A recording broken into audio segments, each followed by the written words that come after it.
गर्मियों के मौसम के अंदर खीरे की जो मार्केट वैल्यू है वो काफ़ी अच्छी नज़र आ रही है। अगर आप इस दौरान खीरे की खेती को करते हैं तो आप काफ़ी अच्छी रकम को जनरेट कर सकते हैं।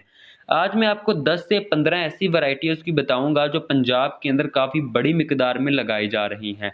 पहले नंबर पर है यूसुफ F1 सजेंटा की वैरायटी। ये काफ़ी ज़्यादा पैदावारी वैरायटी है जिसके ऊपर बीमारियों का जो हमला है वो काफ़ी कम होता है। एक पौधे के ऊपर 10 से 12 खीरे लगते हैं और 1 एकड़ की बात की जाए तो 7 से 15 टन के करीब आप खीरे की पैदावार को ले सकते हैं। दूसरे नंबर पर है पारस F1। ये ग्रीन सर्कल की हाइब्रिड वैरायटी है जो किचन गार्डनिंग के लिए भी आप खीरे को लगा सकते हैं और बाहर बड़े पैमाने पे भी खीरे को लगा सकते हैं।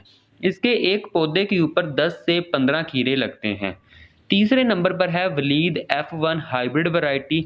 ये वैरायटी पंजाब के अंदर बहुत ज़्यादा लगाई जा रही है जिसके एक पौधे के ऊपर 13 से 15 खीरे लगते हैं और 1 एकड़ की बात की जाए तो 12 से 15 टन के करीब आप खीरे की पैदावार को ले सकते हैं। उसके अलावा वीगा F1, DS97, दमास, CCM 01, दामनी 43 और नोबल।